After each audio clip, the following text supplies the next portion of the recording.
Hello दोस्तों, स्वागत है मेरे यूट्यूब चैनल सीएस एक्सपर्टीज में। तो दोस्तों, अगर आप भी 2024 से 25 में आईआईबीएफ का एग्ज़ाम देने जा रहे हैं या देने वाले हैं, तो इस वीडियो से आपको बहुत ही ज़्यादा हेल्पफुल मिल सकता है। तो इस वीडियो को शुरू से लेकर अंत तक ज़रूर देखें।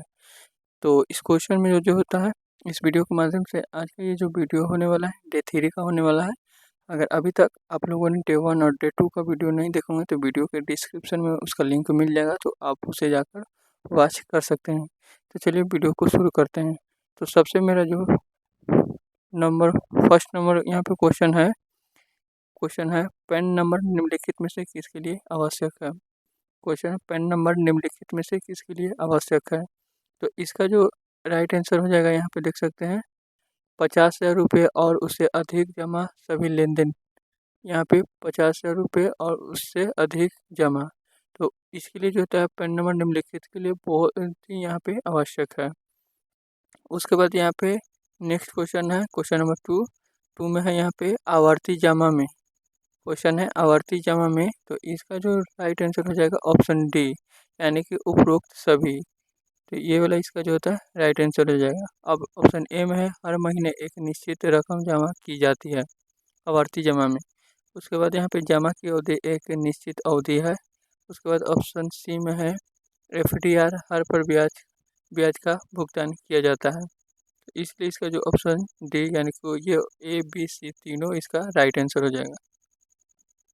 तो नेक्स्ट क्वेश्चन नंबर है यहाँ तीसरा में यहाँ पे कह रहा है घरेलू अनुसूचित वाणिज्यिक बैंकों, क्षेत्रीय ग्रामीण बैंकों और लघु वित्त बैंकों को छोड़कर के लिए आयोजित निवल बैंक ऋण या ऑफ बैलेंस शीट एक्सपोजर के समतुल्य ऋण राशि के प्रतिशत के रूप में कुल प्राथमिकता क्षेत्र लक्ष्य क्या है जो भी अधिक हो। तो यहाँ पे ऑप्शन ए में दिया गया है 25%, ऑप्शन बी में 30%, ऑप्शन सी में 35% और ऑप्शन डी में है 40%। तो इसका जो यहाँ पे राइट आंसर हो जाएगा ऑप्शन डी, यानी कि 40% जो हो जाएगा इसका राइट आंसर हो जाएगा। तो नेक्स्ट क्वेश्चन नंबर आ जाएगा 4। तो क्वेश्चन नंबर 4 में यहाँ पे कहा जा रहा है, क्वेश्चन है आप किसे बैंक का ग्राहक मानेंगे। आप किसे बैंक का ग्राहक मानेंगे। तो ऑप्शन ए में है एक व्यक्ति जो चेक, डीडी और बिलों के निपटान के लिए प्रतिदिन बैंक जाता है। और ऑप्शन बी में वह व्यक्ति जिसके पास बैंक में किसी भी प्रकार का विधिवत खाता हो। और ऑप्शन सी है एक व्यक्ति जो कुछ दिनों के बाद खाता खोलने का इरादा रखता है। और ऑप्शन डी एक व्यक्ति जिसका कदम किसी भी उद्देश्य के लिए। तो इसका जो राइट आंसर हो जाएगा, तो इसका जो राइट आंसर हो जाएगा ऑप्शन डी, यानी कि एक व्यक्ति जिसका कदम किसी भी उद्देश्य के लिए, इसलिए इसका जो होता है आप ये बैंक का ग्राहक इसे मान सकते हैं। तो नेक्स्ट क्वेश्चन नंबर हो जाएगा 5। तो नेक्स्ट क्वेश्चन नंबर है यहाँ पे 5। तो 5 में यहाँ पे कहा जा रहा है बैंकर किसी उधारकर्ता को ऋण देने में जोखिम कम कर सकता है। बैंकर किसी उधारकर्ता को ऋण देने में जोखिम कम कर सकता है। ऑप्शन ए में है यहाँ पे देख सकते हैं पर्याप्त सुरक्षा प्राप्त करके। ऑप्शन बी में यहाँ पे यह सुनिश्चित करके कि उधारकर्ता के पास तरलता की कोई समस्या नहीं होगी। और ऑप्शन सी यहाँ पे यह सुनिश्चित करके कि खाते में कोई चूक नहीं होगी और तरलता की कमी होगी और उधारकर्ता की ओर से भुगतान करने की इच्छा नहीं होगी। और ऑप्शन डी जो है यहाँ पे केवाईसी दिशा निर्देशों के तहत उचित परिश्रम करके, यानी कि ऑप्शन सी जो हो जाएगा ये, यानी कि यह सुनिश्चित करके कि खाते में कोई चूक नहीं होगी और तरलता की कमी होगी और उधारकर्ता की ओर से भुगतान करने का इच्छा नहीं होगा, इसलिए इसका जो राइट आंसर हो जाएगा ऑप्शन सी। तो नेक्स्ट क्वेश्चन नंबर है यहाँ पे 6 में यहाँ पे कहा जा रहा है क्वेश्चन में किसी बैंक की मानक परिसंपत्ति को ऐसी परिसंपत्ति के रूप में परिभाषित किया जाता है जो, किसी बैंक की मानक परिसंपत्ति को ऐसी परिसंपत्ति के रूप में परिभाषित किया जाता है जो, ऑप्शन यहाँ पे ए है गैर निष्पादित परिसंपत्ति या एनपीए पर ध्यान दें। और ऑप्शन बी में यहाँ पे है एक संदिग्ध संपत्ति। और ऑप्शन सी है एक ऋण परिसंपत्ति। और ऑप्शन डी है यहाँ पे इनमें से कोई नहीं। तो इसका जो राइट आंसर हो जाएगा, तो इसका जो राइट आंसर हो जाएगा यहाँ पे ऑप्शन जो ये वाला है ए, यानी कि ऑप्शन ए गैर निष्पादित परिसंपत्ति एनपीए पर ध्यान दें, ये इसका राइट आंसर हो जाएगा। तो नेक्स्ट क्वेश्चन नंबर है यहाँ पे 7 में कहा जा रहा है आरबीआई द्वारा जारी करेंसी नोटों में 100% कवर होता है। आरबीआई द्वारा जारी करेंसी नोटों में 100% कवर होता है। आरबीआई द्वारा जारी करेंसी नोटों में 100% कवर होता है। तो ऑप्शन ए जो होगा यहाँ पे स्वीकृत संपत्ति, यानी कि यहाँ पे, और ऑप्शन बी होगा सोना, और ऑप्शन सी है विदेशी मुद्रा, और ऑप्शन डी है ट्रस्टी प्रतिभूतियाँ, यानी कि इसका ऑप्शन ए जो हो जाएगा स्वीकृत संपत्ति, ये इसका राइट आंसर हो जाएगा। तो नेक्स्ट क्वेश्चन नंबर है यहाँ पे 8। अब 8 में कहा जा रहा है सरफेसी अधिनियम के प्रावधान निम्नलिखित मामले में लागू नहीं होता है। तो फिर से क्वेश्चन को पढ़ेंगे। सरफेसी अधिनियम के प्रावधान निम्नलिखित मामलों में लागू नहीं होते हैं। तो पहला यहाँ पे ग्रहणाधिकार या गिरवी के तहत प्रतिभूतियाँ, और सेकंड में यहाँ दूसरा में कृषि भूमि, यानी कि यहाँ पे एक और ये दोनों इसका जो होता है यहाँ पे राइट आंसर हो जाएगा। तो नेक्स्ट क्वेश्चन नंबर है 9। तो नेक्स्ट क्वेश्चन नंबर है यहाँ पे 9। तो 9 में यहाँ पे कहा जा रहा है धन शोधन के किस चरण के अंतर्गत वित्तीय लेन देन की जटिल परतें बनाकर अवैध आय को उसके स्रोत से अलग किया जाता है,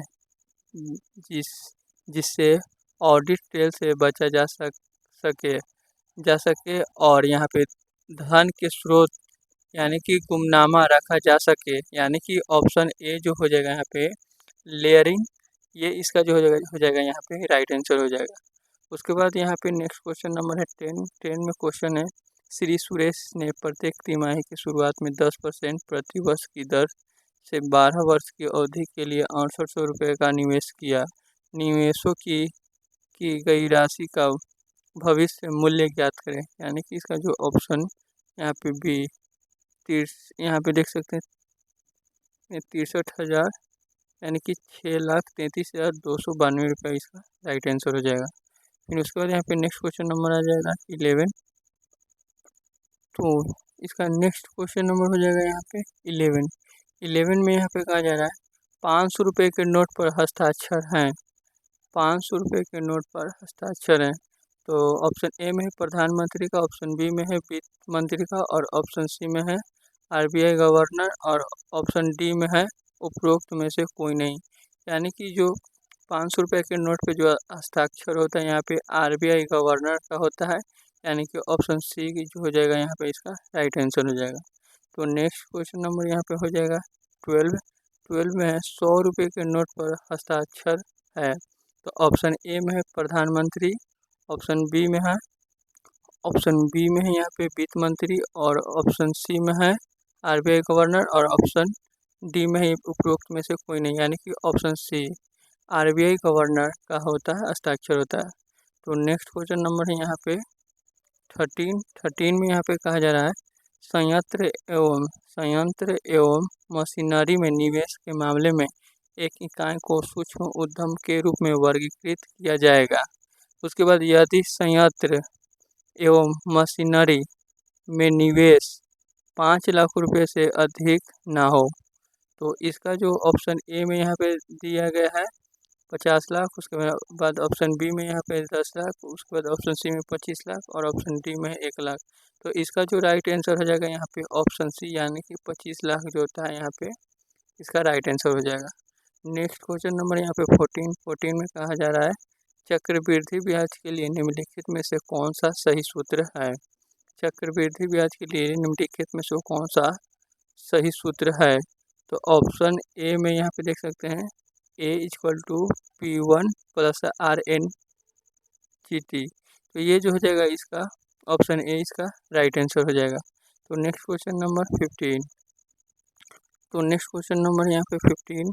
तो 15 में यहाँ पे क्वेश्चन है NBFC को पूर्ण रूप क्या है, यानी कि NBFC का पूर्ण रूप क्या है।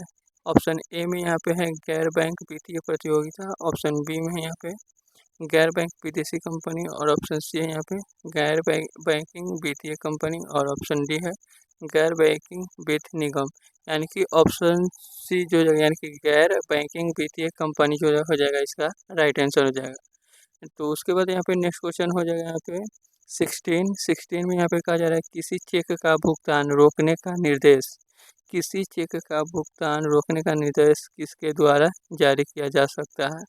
तो ऑप्शन ए है यहाँ पे भुगतान करता, ऑप्शन बी है यहाँ पे समर्थन करता और ऑप्शन सी है यहाँ पे दराज और ऑप्शन डी है यहाँ पे अदा करता।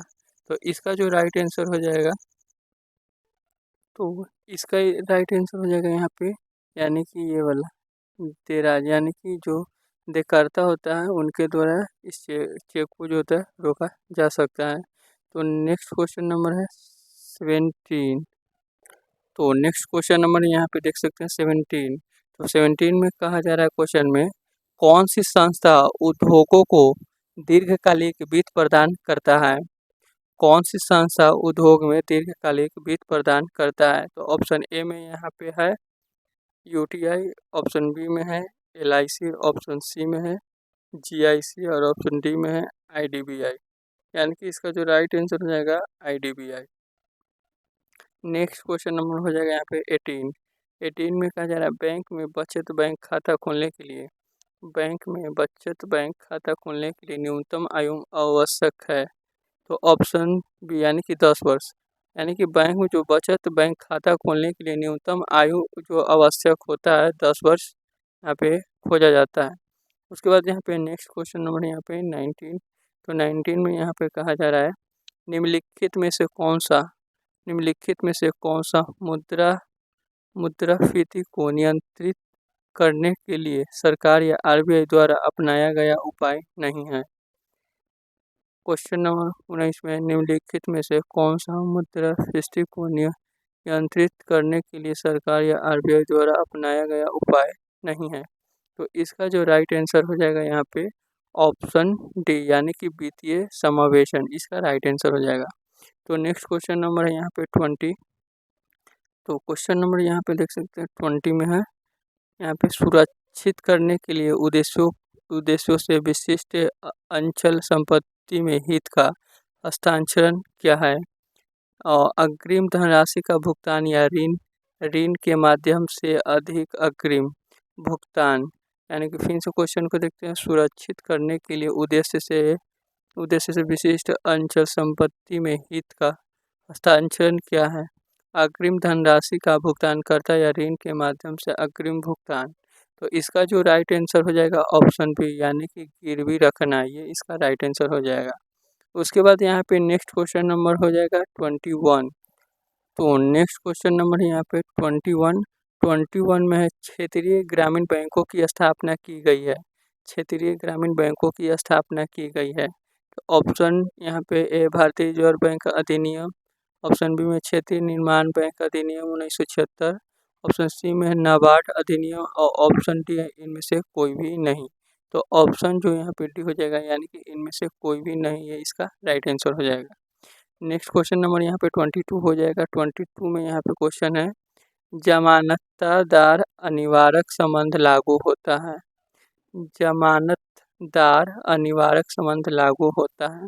तो ऑप्शन यहाँ पे डी है यानी कि वस्तुओं को बैंक में सुरक्षित रखना, वस्तुओं को बैंक में सुरक्षित रखना, ये इसका जो होता है यहाँ पे राइट आंसर हो जाएगा। नेक्स्ट क्वेश्चन नंबर यहाँ पे 23 हो जाएगा। 23 में भारतीय रिजर्व बैंक या केंद्र सरकार के अलावा किसी अन्य व्यक्ति द्वारा मांग किए जाने पर धारक को दे घोषित कोई वचन पत्र या हुंडी या विनिमय पत्र लिखना, स्वीकार करना, बनाया या जारी करना निम्नलिखित के तहत निषिद्ध है। तो इसका जो ऑप्शन यहाँ पे बी यानी कि भारतीय रिजर्व बैंक ऑफ अधिनियम 1934 की धारा यानी कि 31, ये इसका जो हो जाएगा राइट आंसर हो जाएगा। तो नेक्स्ट क्वेश्चन नंबर होगा 24। तो नेक्स्ट क्वेश्चन नंबर यहाँ पे 24 में गोपनीयता बनाए रखने के लिए एक बैंकर का दायित्व लागू होता है, गोपनीयता बनाए रखने के लिए एक बैंकर का दायित्व लागू होता है। ऑप्शन डी यहाँ पे है जो ऑप्शन ए में अगर आप लोग देखें तो मौजूदा जमा खाते, ऑप्शन बी में यहाँ पे मौजूदा सुरक्षित जमा खाते, ऑप्शन सी बंद जमा खाते और ऑप्शन डी ये सभी। यानी कि ऑप्शन जो हो जाएगा यहाँ पे डी इसका सभी, यानी कि ए बी सी तीनों ये इसका जो होगा राइट आंसर हो जाएगा। उसके बाद यहाँ पे नेक्स्ट क्वेश्चन नंबर 25 में क्वेश्चन है, खाली स्थान वह बिंदु है जहाँ ग्राहक वस्तु या सेवा के बदले व्यापारी को भुगतान करता है। खाली स्थान वह बिंदु है जहाँ ग्राहक वस्तु या सेवा के बदले व्यापारी को भुगतान करता है। तो उसके बाद है ऑप्शन बी भागीदार बैंक, ऑप्शन बी है यहाँ पे अंतराजाल लेन देन और ऑप्शन सी है बिक्री केंद्र और ऑप्शन डी है मोबाइल बैंकिंग। तो सी जो है यानी कि बिक्री केंद्र जो होता है यहाँ पे इसका राइट आंसर हो जाएगा। नेक्स्ट क्वेश्चन नंबर है यहाँ पे 26 में यहाँ पे क्वेश्चन कहा जा रहा है, बैंकिंग लोकपाल एवं वरिष्ठ अधिकारी द्वारा नियुक्त किया जाता है। बैंकिंग लोकपाल एक वरिष्ठ अधिकारी द्वारा नियुक्त किया जाता है। ऑप्शन बी यानी कि भारतीय रिजर्व बैंक के द्वारा जो होता है यहाँ पे, यानी कि बैंकिंग लोकपाल एक वरिष्ठ अधिकारी द्वारा नियुक्त किया जाता है। तो ऑप्शन बी यानी कि भारतीय रिजर्व बैंक के द्वारा जो होता है यहाँ पे इसका राइट आंसर हो जाएगा। तो नेक्स्ट क्वेश्चन नंबर है यहाँ पे 27 में यहाँ पे क्वेश्चन कहा जा रहा है, बैंक नोटों के डिजाइन, रूप और सामग्री का निर्णय लेने का अंतिम प्राधिकारी कौन है। बैंक नोटों के डिजाइन, रूप और सामग्री का निर्णय लेने का अंतिम प्राधिकारी कौन है। तो ऑप्शन ए में केंद्र सरकार, ऑप्शन बी में भारतीय रिजर्व बैंक, ऑप्शन सी में भारतीय बैंक संघ और ऑप्शन डी है भारतीय नोट जारीकर्ता प्राधिकरण। तो ऑप्शन ए जो हो जाएगा यानी कि केंद्र सरकार, ऑप्शन ए जो हो जाएगा यहाँ पे केंद्र सरकार। तो ये इसका ऑप्शन ए राइट आंसर हो जाएगा। तो नेक्स्ट क्वेश्चन नंबर है 28। तो नेक्स्ट क्वेश्चन नंबर यहाँ पे 28 में यहाँ पे क्वेश्चन कहा जा रहा है, यहाँ पे देखेंगे तो पीएसबीडी खाता खोलने के समय आवश्यक न्यूनतम जमा राशि क्या है। पीएसबीडी खाता खोलने के समय आवश्यक न्यूनतम जमा राशि क्या है। तो इसका जो यहाँ पे ऑप्शन है, तो यहाँ पे ऑप्शन यहाँ ए में है 1000 रुपया और उसके बाद ऑप्शन बी में यहाँ पे कोई न्यूनतम जमा की आवश्यकता नहीं है। ऑप्शन सी है यहाँ पे देख सकते हैं 10,000 रुपया और ऑप्शन डी है 500 रुपया। यानी कि ऑप्शन जो बी हो जाएगा यहाँ पे कोई न्यूनतम जमा की आवश्यकता नहीं है, यानी कि ऑप्शन बी जो हो जाएगा यहाँ पे राइट आंसर हो जाएगा। उसके बाद यहाँ पे नेक्स्ट क्वेश्चन नंबर 29 में यहाँ पे है, मौद्रिक प्राधिकरण द्वारा किस क्षेत्र की गतिविधियों को व्यवस्थित रूप में समन्वित नहीं किया जाता है। मौद्रिक प्राधिकरण द्वारा किस क्षेत्र की गतिविधियों को व्यवस्थित रूप में समन्वित नहीं किया जाता है। यानी कि ऑप्शन यहाँ पे जो है फर्स्ट में यहाँ पे देख सकते हैं संगठित क्षेत्र है और सेकंड में है असंगठित क्षेत्र और तीसरा में सहकारी क्षेत्र और नीचे दिए गए कोड का उपयोग करके सही उत्तर का चयन करें। तो चलिए यहाँ पे ऑप्शन ए में यहाँ पे दिया हुआ है केवल 2। उसके बाद यहाँ पे नेक्स्ट में है, उसके बाद यहाँ पे बी में है 1 और 2, 1 और 3 और ऑप्शन सी में है केवल 1 और ऑप्शन डी में है 2 और तीसरा। यानी कि उत्तर जो हो जाएगा यहाँ पे ए, यानी कि केवल जो होता है वहाँ पे 2 था इसलिए उसका आंसर ये वाला सही हो जाएगा। उसके बाद यहाँ पे देख सकते हैं नेक्स्ट क्वेश्चन नंबर 30 में क्वेश्चन है, अनुमोदित संपत्ति जिनके विरुद्ध आरबीआई द्वारा मुद्रा नोट जारी किए जाते हैं उनमें शामिल है। अनुमोदित संपत्तियां जिनके विरुद्ध आरबीआई द्वारा मुद्रा नोट जारी किए जाते हैं उनमें शामिल है। तो ऑप्शन जो डी हो जाएगा यानी कि ऊपर के सभी, यानी कि ए भी सही है, बी भी सही है, ऑप्शन सी भी सही है। सोने का सिक्का और बुलियन और रुपए का सिक्का, किसी भी परिपक्वता की विदेशी प्रतिभूतियाँ और भारत सरकार की रुपये प्रतिभूतियाँ। उसके बाद ऑप्शन सी में भारत में देय विनिमय बिल और वचन पत्र जो आरबीआई द्वारा खरीद के लिए पात्र है। तो ऊपर यानी कि ए बी सी ये तीनों इसका राइट आंसर हो जाएगा। तो इस वीडियो में बस 1 से लेकर 30 तक, यानी कि 1 से लेकर 30 तक के जो भी क्वेश्चन आंसर था उसको हम कवर किए हैं। बाकी के जो नेक्स्ट क्वेश्चन होगा नेक्स्ट वीडियो में आपको डे बाय डे मिलते रहेंगे। तो अभी तक आप लोगों ने हमारे यूट्यूब चैनल CSC एक्सपर्टीज को लाइक एंड सब्सक्राइब नहीं किया तो सब्सक्राइब अवश्य कर लेंगे और साथ में नोटिफिकेशन वाले बेल आइकन में ऑल भी प्रेस कर देंगे। तो आज के इस वीडियो में बस इतना ही। धन्यवाद।